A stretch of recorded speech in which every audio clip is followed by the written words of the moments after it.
gostaria de trazer aos irmãos, continuar com a exposição do texto de Marcos. E eu peço a fineza, então, que os irmãos abram suas Bíblias no capítulo 10 de Marcos, versículo 17, e nós vamos falar sobre o jovem rico. Eu lembro que na pandemia nós tratamos sobre este jovem rico à luz do Evangelho de Mateus, e fizemos uma leitura teológica, uma aplicação completamente diferente da qual é proposta hoje.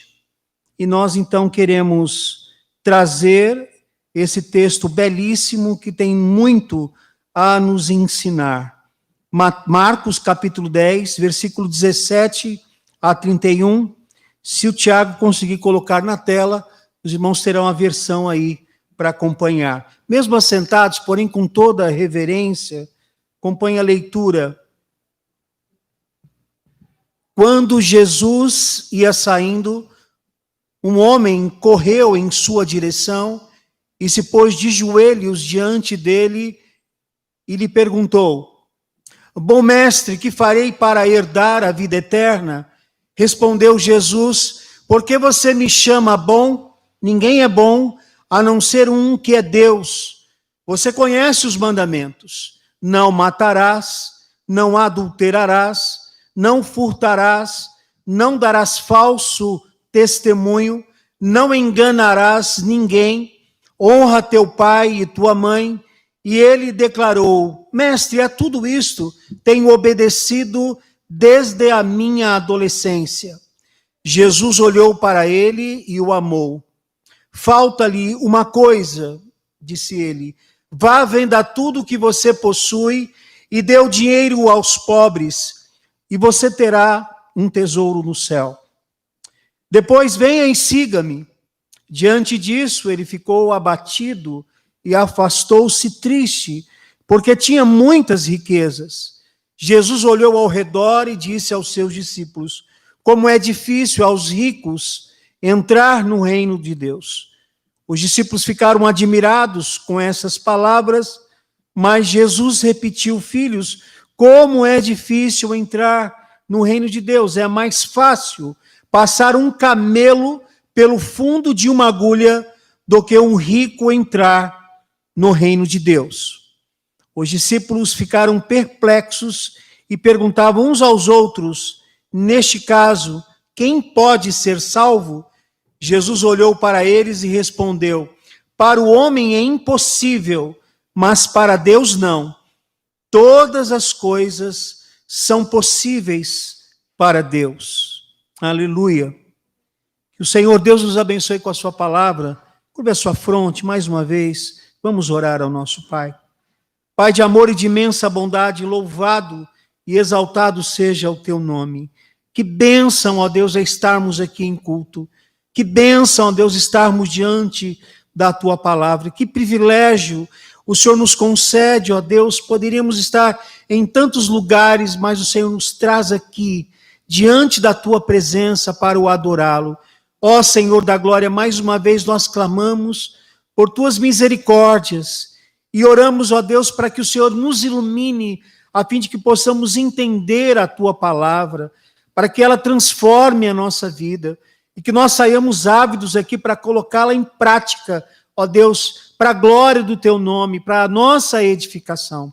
Então, ó Deus, repreende tudo que não venha de ti e dá-nos a tua paz. Nós queremos apenas ouvir a tua voz. Portanto, nos esconda atrás da tua cruz e que em tudo o seu nome seja glorificado. Nós oramos agradecidos em o nome de Jesus. Amém. Amém. Glória a Deus. Eu me lembro de ter compartilhado com a igreja que numa dessas convenções, quando nós estávamos voltando de Brasília, sentei ao lado de um senhor que, depois de nós conversarmos, ele se identificou como um diretor, um dos diretores da Souza Cruz, e ele me perguntou, sabendo que eu vinha da convenção, que eu era pastor, e ele me perguntou exatamente isso que o jovem rico perguntou para o Senhor Jesus, né? O que eu faço para ser salvo? O que eu faço para herdar a vida eterna. E como bom batista, eu coloquei aquele plano da salvação que a gente aprende naquele livro dos Gideões, naquela Bíblia, né? Salmos e Provérbios dos Gideões. Vocês devem conhecer. Quem não conhece e quiser um exemplar, nós temos aqui algumas caixas. E aí, conversei com ele. Né? Do plano da salvação, que aquele livro mostra, sintetiza o seguinte, né? Primeiro, que o homem é pecador. Então, vários textos dizendo que o homem é pecador. Todos nós somos pecadores, né? Não há um justo, nenhum sequer. Alguns defendem a impecabilidade de alguns líderes religiosos, mas isso é balela, isso é anticristo, né? Isso é anticristão, antibíblico. Todos são pecadores. A segunda lei espiritual que aquele livro fala da salvação é que Deus ama cada um de nós. É verdade, embora os textos traz alguns textos fora dos contextos para dizer que Deus ama o pecador, mas depois a gente vai aprendendo um pouquinho diferente sobre isso. Deus ama sim o pecador arrependido. E depois a terceira lei espiritual é que Jesus é o remédio de Deus para o pecado. E aí apresenta os textos riquíssimos e mostra que se não for por intermédio de Jesus, nós não conseguimos obter a salvação. E finalmente a última lei espiritual é que a salvação ela não é coletiva, não é congregacional, mas depende da decisão e depende do arrependimento de cada um. Vamos ficar nesse nível que esse livro de Gideões, ele é bem assim, ele enfatiza bem o livre-arbítrio, essa é a verdade. Pois bem, eu conversei com ele, falei da minha vida, do meu testemunho, lancei a semente e deixei. Isso não tive mais notícia. Mas o que me fez lembrar desse fato foi a experiência de Paul Walsh, quando ele diz que esse pregador americano, que é um grande avivalista, tem viajado os países da América, países da Europa, tem sido, um servo de Deus que tem trazido as pessoas, principalmente na Europa, que é um país, é uma região pós-cristã, países pós-cristãos, mas ele tem sido um avivalista nesses locais. E ele disse que sentou do lado dele e esse alguém perguntou exatamente para ele o seguinte: o que eu preciso fazer para ser salvo? Haja visto que ele havia se identificado como pastor, estava viajando, fazendo missões no Peru, se eu não me engano. O que eu preciso fazer para ser salvo? E aí então ele voltou, lendo um livro, ele voltou para o homem e disse: olha, para você ser salvo, você precisa ter uma vida moralmente perfeita. Você não pode ter nenhum pecado.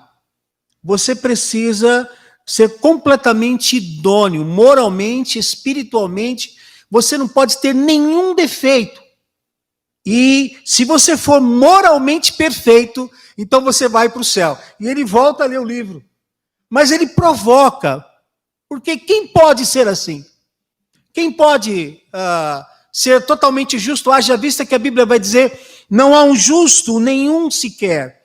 E esse texto, ele mostra realmente que algumas pessoas se acham e se sentem na condição de por si mesmos serem salvos. Mas nós podemos observar aqui que o Senhor Jesus, a caminho do martírio, é encontrado por esse jovem e rico. E, neste momento, nós aprendemos muito acerca da soteriologia, que é a doutrina da salvação. E contextualizando e trazendo para os nossos tempos esse texto, a gente percebe isso, principalmente das igrejas históricas, principalmente das igrejas batistas. Há muitos crentes seguros demais. Acredito que fizeram uma oração formulada, e por essa oração bem formulada, já estão ingressados no céu. Então, tem uma boa convicção religiosa, tem fez algumas matérias de teologia, são contribuintes fiéis, são ofertantes, têm boas obras, então ele vai lá: estou salvo, porque eu estou fazendo tudo de bom, não faço nada mal a ninguém, nada de mal a ninguém.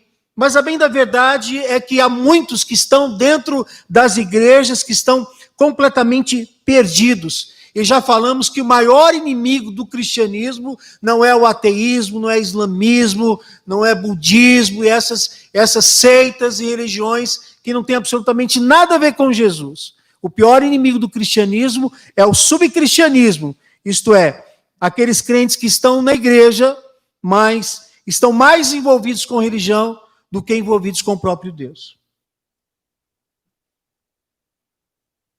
Portanto, a minha pretensão, humilde pretensão, é vermos aqui as condições necessárias para herdarmos a vida eterna. Hoje de manhã nós falamos um pouquinho da conclusão do texto do jovem rico, quando o Senhor Jesus termina o texto dizendo que é impossível ao homem ser salvo. Pedro emenda com a questão: o que será de nós? O que vai acontecer com a gente? E aí então o texto vai mostrar as promessas que Deus tem para os discípulos e por todos aqueles que renunciam à família, bens e renunciam para servir a Cristo.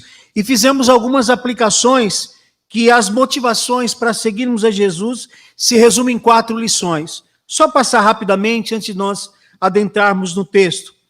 Devemos seguir a Cristo pelo que Ele é e não pelo que Ele oferece. Falamos sobre isso porque muitos têm mais interesse nas bênçãos do Senhor do que no Senhor das bênçãos. Depois, devemos seguir a Cristo por amor a Ele e ao seu Evangelho, porque Ele diz: quem renunciar a tudo por amor a mim e ao Evangelho. Lucas vai dizer por amor ao reino de Deus, pelo reino de Deus. Terceiro, devemos seguir a Cristo por suas maravilhosas promessas. Nós percebemos no texto do neotestamentário que em Cristo é a nossa única esperança, que há esperança, e a esperança nos motiva a seguir a Cristo. E finalmente devemos seguir a Cristo reconhecendo que não somos dignos, que é uma verdade que nós vamos encontrar dentro desse texto. Pois bem, de repente, um jovem corre e se dobra diante de Jesus, reconhecendo que ele é o Messias, e diz para ele: bom mestre, que farei para herdar a vida eterna? Uma abordagem religiosa correta. Mas esse tom de bondade, o Senhor, Deus, Ele não conhece só externamente como nós conhecemos. Nós sabemos que Jesus conhece o coração. Jesus sabe do coração de cada um aqui, do que está passando. Nosso coração. E Ele viu o coração, Ele percebeu o coração. Lá em Apocalipse, na exposição que o pastor Jean trouxe para nós, começa os textos assim: eu conheço as tuas obras. Porque muitos não conhecem as nossas obras. Às vezes, a nossa família, os nossos vizinhos, o nosso cônjuge, mas Jesus conhece as nossas obras. E o Senhor Jesus conhece o coração. E Jesus responde para ele: por que você me chama bom? Ninguém é bom a não ser Deus. A ideia é que o Senhor Jesus entendeu que ele queria passar-se por bom. E Jesus, então, provoca aqui essa discussão. E, no entanto, Jesus não aceita esse elogio e entendeu que era uma demagogia barata. E o Senhor Jesus falou para ele: você conhece os mandamentos? Ponto. Jesus não perguntou: você conhece os mandamentos? Não. Jesus sabia que ele conhecia os mandamentos. Você conhece os mandamentos? Embora os mandamentos aqui apresentados, Jesus, como já disse, conhece o coração, são mandamentos apenas relacionados aos homens, não mandamentos relacionados ao Senhor. Mas não matarás, não adulterarás, não furtarás, não darás falso testemunhos, não enganarás ninguém, honra teu pai e tua mãe. Mandamentos relacionados ao amor ao próximo, como a gente aprende no resumo dos 10 mandamentos. E o jovem declarou: mestre, eu tenho feito tudo isso desde a minha adolescência.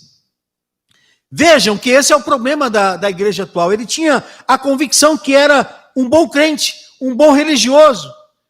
Ele entendeu que ele era justo, porque ele cumpria as leis, ele tinha uma vida moral e talvez um status moral aceitável diante das pessoas pelas boas obras. Ele cumpria com cerimoniais. Então, ele tinha convicção de que estava tudo certo.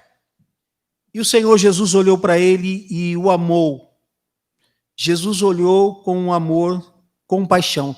que é esse olhar que nós devemos dispensar a todas as pessoas. Olhar com compaixão, olhar com as lentes da palavra de Deus, olhar com os olhos de Jesus. Jesus olhou para ele e o amou com essa compaixão e se compadeceu, porque aquele jovem achou que pelo seu esforço, pela sua obediência, pela sua religião, ele poderia ser salvo. Mas Jesus sabia que aquele jovem era dominado por suas riquezas. E ele diz: falta-lhe uma coisa, disse ele. Olha, enquanto a frase não termina, se falta uma coisa, tá bom demais, não é? Já pensou? O Senhor Jesus nos aborda e fala: só falta uma coisa para você. Você é joia, você é uma preciosidade. Só falta uma coisa. Porque a gente, em via de regra, acha que não falta nada, que nós somos completos. Mas a Bíblia vai mostrar que a obra de Deus em nós, ela é incompleta, ela não está completa. Ela precisa se completar. E então Jesus disse: falta uma coisa. E a princípio talvez não tenha causado muita preocupação. Ótimo, falta apenas uma coisa, vamos lá. E aí então o Senhor Jesus diz para ele: vá, venda tudo o que você possui e dê o dinheiro aos pobres e você terá um tesouro no céu. Mas não é só isso. Depois você venha e siga-me. Se recebesse essa proposta, eu não sei o que faria da minha vida. Eu não sei. Eu não sei como que você se comportaria se Jesus dissesse para você: olha, abra mão de tudo que você tem, compartilhe com os pobres, depois venha e siga-me. Guardado as devidas proporções, nós aprendemos que o problema não era que esse jovem tinha muito dinheiro, é que o dinheiro o tinha. Vocês entenderam? Há muitas coisas que nos têm, e não é só dinheiro. Jesus mostrou no Novo Testamento que o dinheiro é como se fosse um senhor na nossa vida. Como pode ser um bem, um senhor na nossa vida. Como pode ser um relacionamento, um senhor na nossa vida. Ídolos e mais ídolos. O tempo, o trabalho, o conforto, o lazer, o hobby, as pessoas. Isso aqui é algo muito delicado, porque o Senhor Jesus pediu a renúncia dos bens e a renúncia da própria vida. Bom, o jovem ficou muito abatido. Ele tinha muitas riquezas, como já disse, a riqueza o tinha também. Então, Jesus olhou ao redor e disse aos discípulos: como é difícil aos ricos entrar no reino de Deus. E os discípulos ficaram admirados, porque não são poucos os ricos que confiam em suas riquezas. Mas quando você vê alguém que tem recurso, precisa ter recurso, pode ter um cargo público, né? Pode ser juiz, embargador, pode morar num bom condomínio, como nós vimos aí alguns dias na mídia. O cara se sente, pode ter um carro, o cara se sente. E ele já acha que se torna senhor de todas as situações. Ele assume o lugar de Deus. Eu penso que, isso aqui não está no sermão, mas eu penso que muitas vezes Deus permite que a gente passe por alguns momentos difíceis, porque algumas coisas que a gente pede a Deus acaba nos subindo a cabeça. Acaba ocupando o lugar de Deus. Mas aquele jovem, então, o Senhor Jesus diz, aquele jovem pedindo essa renúncia, mas ele não tinha como cumprir. E aí então Jesus repetiu uma frase que é uma controvérsia, uma polêmica até hoje, dizendo que é mais fácil passar um camelo pelo fundo de uma agulha do que um rico entrar no reino de Deus. Então Jesus contextualizou um provérbio mostrando que, usando o camelo e não o elefante, porque na Palestina o maior animal conhecido era o camelo. E eu penso, bons estudiosos da teologia, que isso realmente é literal. Por quê? Porque havia algumas portinholas em volta, nos muros de Jerusalém, chamadas agulhas. Então, eles dizem, não, agulha não é agulha, era de costura, agulha mesmo é aquelas portinholas que o camelo quase tinha muita dificuldade para passar. Não, mas aqui não se trata de portinholas, não, nos muros da cidade. Aqui, agulha é agulha mesmo. E os discípulos ficaram perplexos, e eles perguntavam, quem pode se salvar? Jesus olhou, e realmente ele falou, para o homem é impossível ser salvo. Se nós parássemos somente aqui, nessa frase, nós estaríamos perdidos. Para o homem é impossível, mas para Deus, não. Todas as coisas são possíveis para Deus. Sem querer tirar o texto fora de contexto, para usá-lo como pretexto, essa frase, esse texto, tem que ficar no seu coração. Todas as coisas são possíveis para Deus. Eu não sei o que você está enfrentando. Eu não sei qual a sua realidade. Problema do seu relacionamento familiar, conjugal, profissional, financeiro, de saúde, enfim, familiar, não sei. Mas esse texto diz claramente, todas as coisas são possíveis para Deus, inclusive a salvação. Inclusive a salvação. É impossível o homem se salvar, mesmo que ele escolha, mesmo que ele faça obras. Ela não é comprada, ela não é por méritos, a salvação é totalmente de Deus. Então agora nós chegamos, ao meu ver, no ápice aqui da palavra, e eu quero usar aqui o verbo reconhecer. O verbo reconhecer, ele é interessante, porque reconhecer significa admitir, certificar-se de que algo é realmente verdadeiro. Reconhecer, admitir. Nós precisamos reconhecer algumas coisas e o texto vai mostrar algumas condições necessárias para herdarmos a vida eterna, não pelo que devemos fazer. Não é isso.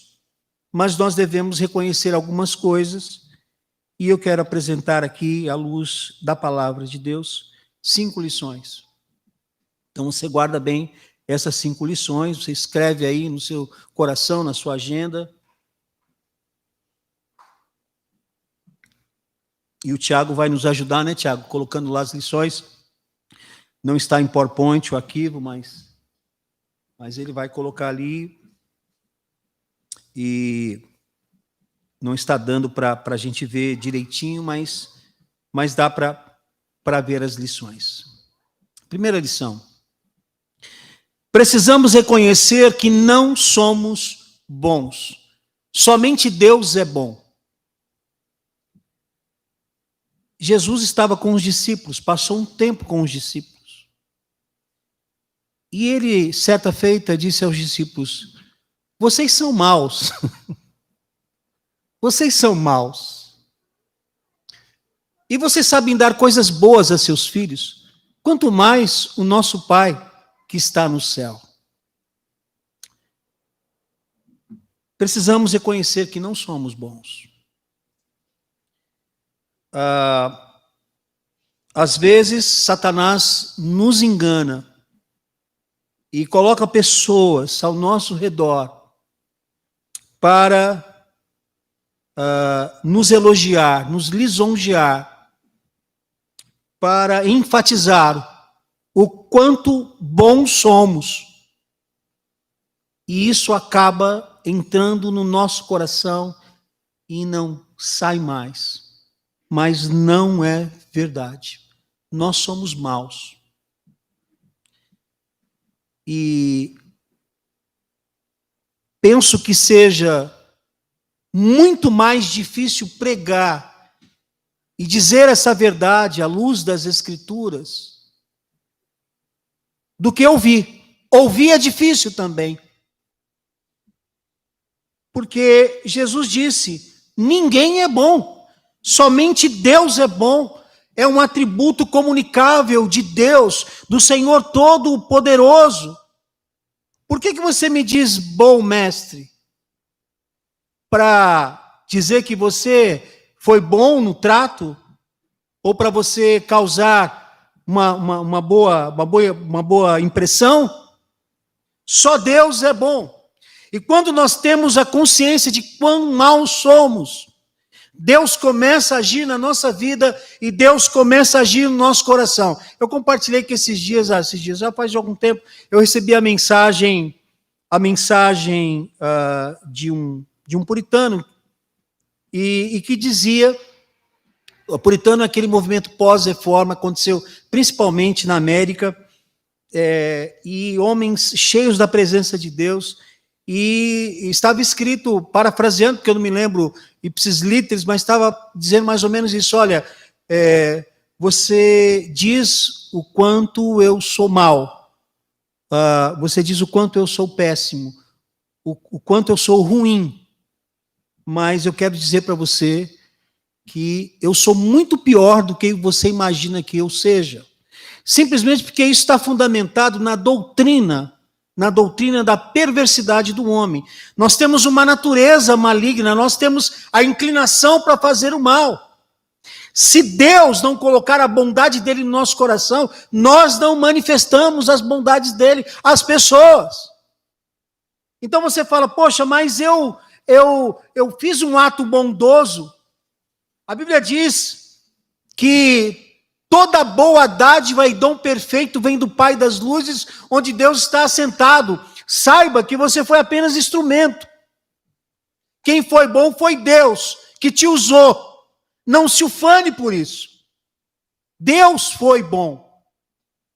Deus usou alguém para ser bondoso. Essa é a bondade de Deus, a maravilhosa bondade de Deus. Só Ele realmente é bom. Gente do céu, estamos fritos. A segunda verdade e a segunda lição é que nós precisamos reconhecer que não somos justos. Somente Deus é justo.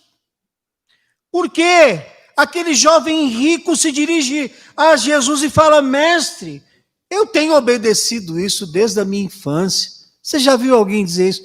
Eu me converti, eu já nasci convertido, eu cresci na igreja, EBD, tudo. Às vezes a pessoa nunca teve um encontro com Cristo, mas ele pensa que a salvação é coletiva. Nós não somos justos. Isso alivia mais quando você usa no coletivo, mas fica mais difícil quando você ouve dizer assim: você não é justo. Por isso que o pregador batista, ele usa nós, né? Ele se inclui. E as igrejas neo-ortodoxas usam você. Mas o pastor precisa se incluir nisso. O pregador precisa se incluir. Nós não somos justos. Somente Deus é justo. Não há um justo nenhum sequer, a Bíblia vai dizer. Quantas vezes nós achamos que estamos mandando muito bem, porque sou muito íntegro, sou muito justo, sou muito direito. Irmãos, isso é farisaísmo. Saiba que você não é justo. Justo é Deus. Quando você age com justiça, Deus, então, age em sua vida. Ele é justo em sua vida. Por isso que nas bem-aventuranças o Senhor Jesus diz: bem-aventurado os que têm fome e sede de justiça. Ora, por que ele não disse bem-aventurados os justos? Porque não tem justo. A ficha tem que cair. Os mais jovens não sabem o que é ficha, mas a ficha tem que cair. Poxa vida, o texto mostra que eu não sou justo. E essa verdade muda todo o meu relacionamento com Deus. Muda todo o meu relacionamento com Deus. Porque se eu não sou justo, o desdobramento disso que é? Eu sou digno do juízo de Deus. Juízo de Deus.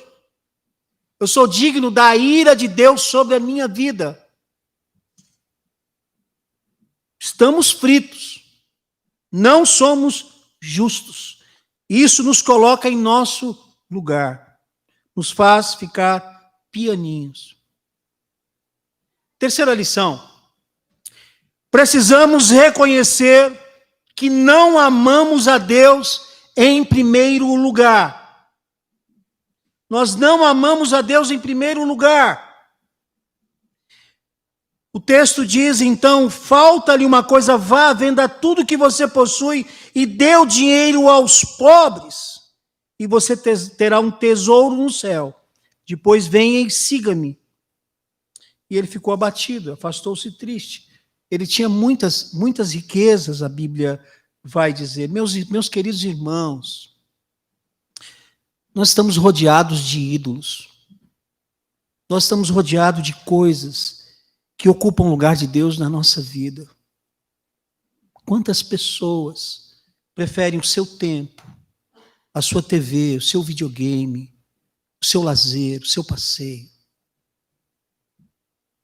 o seu hobby, preferem tantas coisas do que Deus. Quando as pessoas têm recursos, a última coisa que vem na cabeça, em via de regra, há exceções, é buscar Deus, porque Ele tem tudo.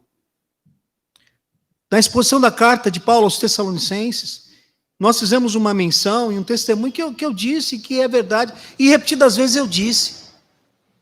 Quando acaba o limite do cartão de crédito, como a gente fica santo, piedoso.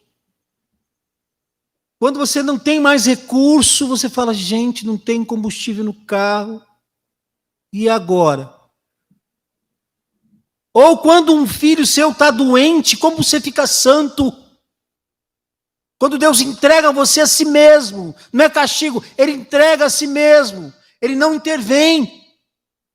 Aí que você se arrebenta, aí você busca Deus, você jejua, você vem na igreja, não me canso de falar e de lembrar, eu tenho várias histórias, eu estou aqui há 20 anos, gente que não tinha emprego, que se formou, e passou 1 mês, 2 meses, 6 meses, 1 ano, vinha em vigília, culto de oração, e abria a igreja para orar de madrugada, e vinha nos cultos, escola bíblica dominical, culto, acompanhava, lia a Bíblia, orava. Deus abriu a porta de emprego, sumiu da igreja. Nunca mais.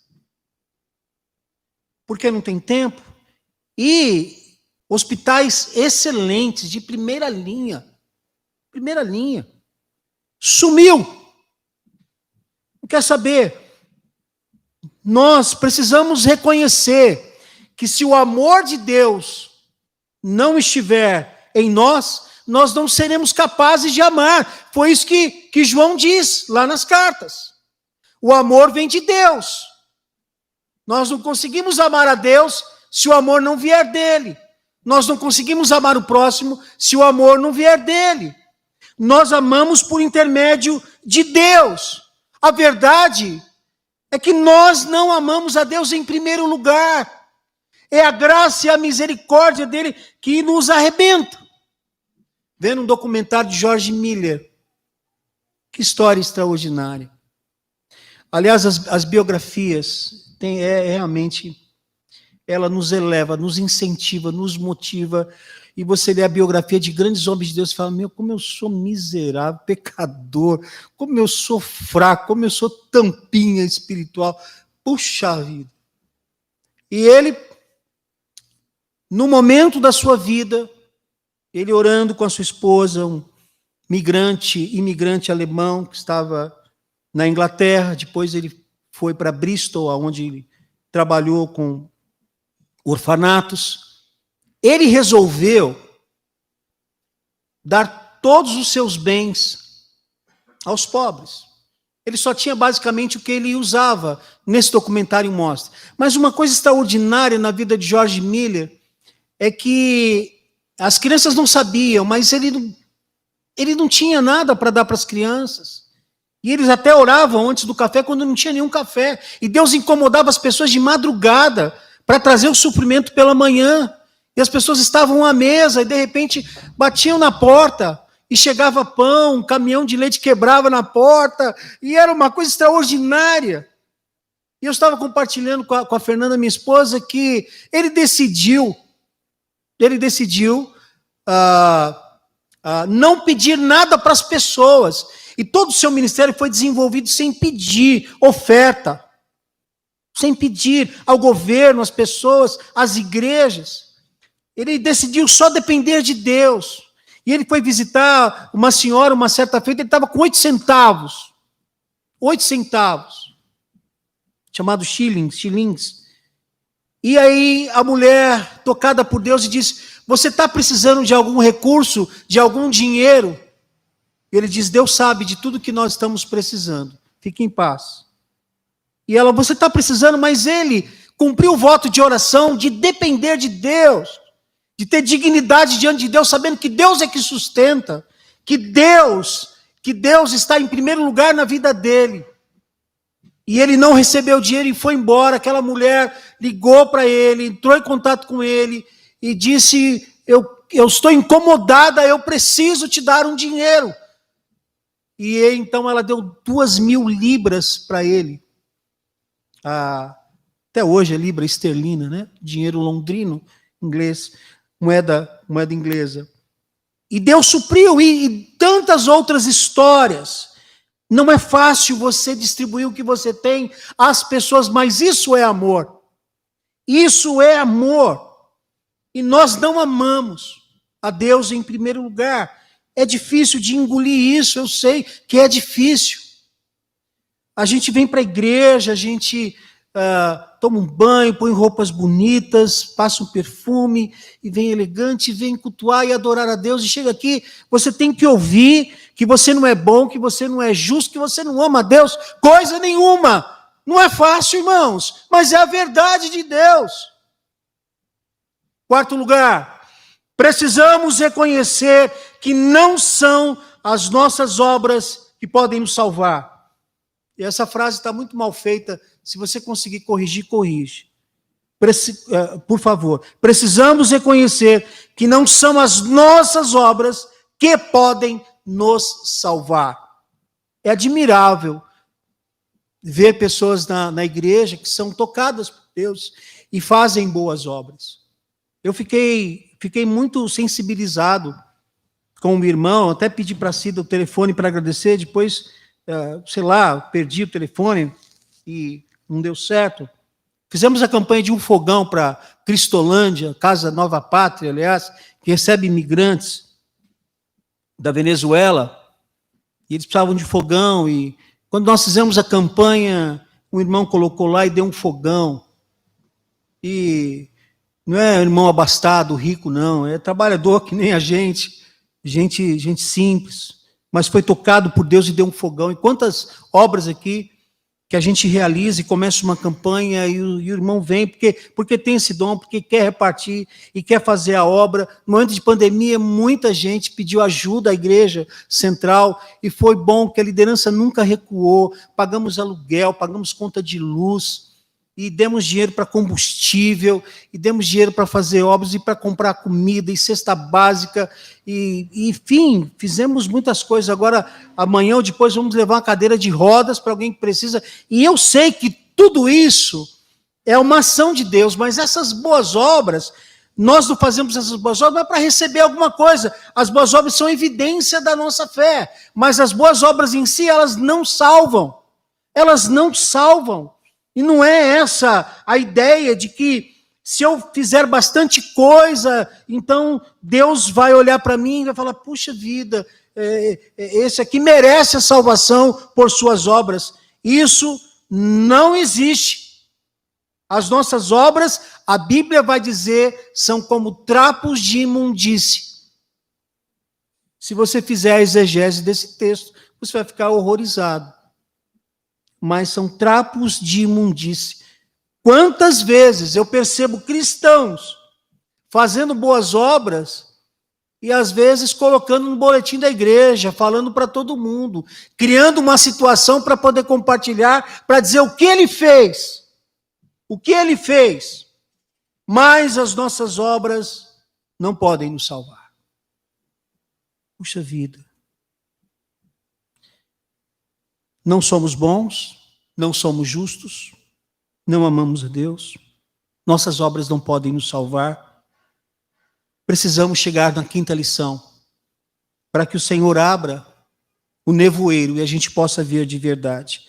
A quinta lição é: precisamos reconhecer que somente em Cristo podemos ser salvos. Somente em Cristo podemos ser salvos. Deus nos traz aqui e coloca você diante deste culto e diante desta mensagem para dizer o seguinte: arrependa-se do seu pecado, arrependa-se das suas escolhas, arrependa dos seus relacionamentos, se arrependam porque somente pelo sangue de Jesus é que Ele pode nos cobrir de todo o nosso pecado e nos agraciar pela fé com o dom da salvação. Porque Ele disse: para o homem é impossível ser salvo. A sua religiosidade não salva, os seus atos de justiça não salvam, as suas obras não salvam. Mas Jesus pode salvá-lo se você se converter do seu mal, da sua maldade, da sua injustiça, da sua idolatria, dos seus péssimos relacionamentos. Se você realmente se arrepender dos seus pecados, Deus está pronto a entrar na sua vida, no seu coração, te dar uma nova natureza, e você ser um novo homem, uma nova mulher, ser batizado no Espírito de Deus, e viver assim, com perspectivas eternas. Precisamos reconhecer. Amém, irmãos? Amém, glória a Deus. Precisamos reconhecer que somente Cristo pode nos salvar. Ele é o nosso único intercessor, o único mediador entre Deus e os homens. Só Jesus Cristo é que pode nos salvar. A Bíblia é clara em dizer: se em teu coração creres que o Senhor Jesus ressuscitou dos mortos, né? Se com tua boca confessares, serás salvo. E nós precisamos confessar a Jesus como nosso Senhor, como nosso Salvador, viver para a glória dEle, fechar com Ele, buscar a Deus em primeiro lugar, dar as primeiras coisas para o nosso Deus. Eu concluo, irmãos, dizendo que hoje vivemos um tempo de desigrejados, de descompromissados, vivemos um tempo onde as pessoas estão envolvidas com tantos projetos humanos e tantas questões que acabam não dando devido tempo a Deus. Eu não sei, nessa vida, quantos lugares importantes e especiais você esteve. Mas sabe que durante toda a sua vida, o lugar mais especial, mais singular que você esteve foi na casa de Deus. E hoje está sendo um desses dias singulares, especiais, de estarmos na presença de Deus, de ouvirmos a palavra de Deus que nos incomoda, e nos aborrece, porque nos faz enxergar quem realmente nós somos. Agostinho dizia isso: quanto mais eu reconheço quem eu sou, mais perto de Deus eu estou. Quanto mais eu conheço Deus, mais eu conheço a minha miserabilidade. Mesmo assentados, curve a sua fronte e vamos orar. Hoje é o dia aceitável, é o dia de você entregar a sua vida a Cristo. É o dia de você render, é o dia de você renunciar. E é o dia que Deus separou para você ter um encontro especial com Ele. Pai de amor e de imensa bondade. O nosso compromisso é com o Senhor e com a sua palavra. Nós te damos graças, ó Pai, pelo teu grande amor por nós.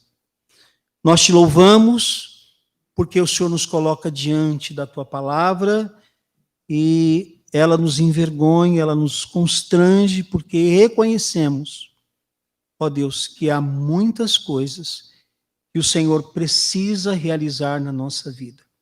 Pai, nós nos humilhamos diante do Senhor, pedimos perdão por todos os nossos pecados. Pedimos, ó Deus, que o Senhor tenha compaixão de nós, que o Senhor nos livre de todo o pecado que temos cometido por palavras, pensamentos, obras, sentimentos, escolhas, omissão, comissão. Ó Deus, tu sabes.